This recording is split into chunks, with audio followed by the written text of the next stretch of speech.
Imagine waking up to fish in your own backyard lake, only to have a clipboard-wielding busybody slap you with a fine for unapproved water usage.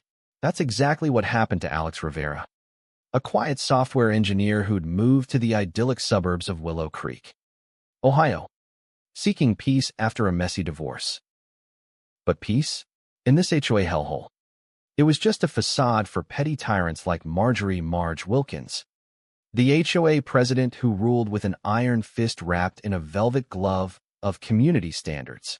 Alex had heard the whispers, neighbors calling him that shady divorcee behind his back, egged on by Marge's subtle digs at block parties. "Oh, Alex, dear, we all know how hard breakups can be. Hope you're not letting it affect your lawn maintenance," she'd say with that saccharine smile, while jotting notes on her ever-present clipboard. He bit his tongue, observing her like a hawk from his home office window, as she patrolled the cul-de-sacs, finding folks for bird feeders that attracted unsightly wildlife. One crisp Saturday morning, rod in hand, Alex cast his line from his dock. The screech came like clockwork. "Excuse me, sir, what in the name of neighborhood harmony do you think you're doing?" Marge waddled up, her floral muumuu flapping, face flushed like she'd caught a criminal mastermind. "Fishing requires an HOA aquatic permit, Section 3, Clause 9. That's a $200 fine for disrupting communal waters." Alex raised an eyebrow. "My dock, Marge. My property line hits the water." She puffed up. "The lake's shared resource.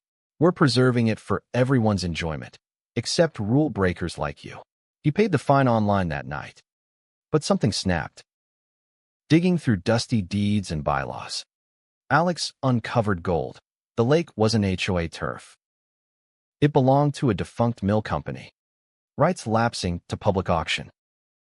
2 weeks later, after a discreet bid, Alex owned the damn lake, every ripple and fish. He didn't brag. He waited, sipping coffee on his dock as Marge's pink slips piled up in his mailbox. Additional violations for unauthorized angling. $400 due immediately. Her emails dripped with faux concern. "We're just ensuring fairness." "Alex, think of the children who boat here." Neighbors started side-eyeing him, murmuring about that greedy loner hoarding the water. Alex smiled inwardly, documenting every harassment. Then Marge escalated, hiring an environmental consultant to poke around the shore. "We've reports of pollution from your activities," she announced at his door, flanked by 2 sycophantic board members, Bob the accountant and Sheila the nosy retiree. "Audit's mandatory. Pay up or face liens." Alex handed her an envelope. "Audit this. I own the lake now.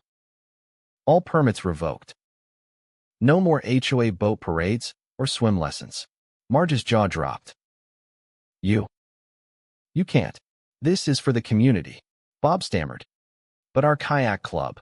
"Tough luck," Alex replied coolly. "Should have checked the deeds before playing God." She stormed off, muttering about ungrateful newcomers, but the real fun began. Orange tape appeared on his dock overnight, under HOA investigation, caught on his Ring camera, showing Marge and Sheila fumbling in the dark like Keystone Cops. The whispers turned vicious. Anonymous flyers labeled Alex a lake monopolist ruining our values. He endured it, gathering evidence, screenshots, footage, even a leaked group chat where Marge typed, "We'll squeeze him out, start with the weak ones." Neighbors like old Mrs. Patel knocked timidly. "They're reviewing my garden permit now?" "What?" Alex whispered. "Because they can't control me anymore." He lawyered up with a sharp real estate attorney, filing for injunctions. Discovery unearthed the rot. Marge had siphoned HOA dues into fake lake preservation funds, wiring cash to a shell company tied to her cousin's P.O. box. Executive discretion, she'd called it in board minutes. Bypassing votes. The audit revealed $45,000 vanished, poof, into her personal accounts. "This isn't mismanagement," his lawyer grinned. "It's embezzlement bingo." Court day arrived like a thunderclap. Marge waltzed in, lawyer in tow, preaching about civic duty and environmental threats. The judge cut her off. Ownership papers? Her attorney fidgeted. No, Your Honor. But case dismissed. Countersuit for harassment granted. Sanctions for fund misuse. Marge's face crumpled like a deflated balloon. Her moral high ground exposed as a swamp of greed. The board crumbled. A recall vote ousted them all, with neighbors cheering as Carl confessed. She bullied us too, said questioning her was disloyal. The DA swooped in, charging Marge with fraud. She fled briefly, caught at the airport with a fake ID and stuffed suitcase. Plea deal, 5 years. Restitution mandatory. Months later, Willow Creek breathed easy. No more clipboard patrols. Just barbecues by the lake. Alex licensed back for free use. Sans HOA nonsense. Fishing felt sweeter. The water clearer without the toxic oversight. But here's the kicker. Was Alex the villain for buying the lake?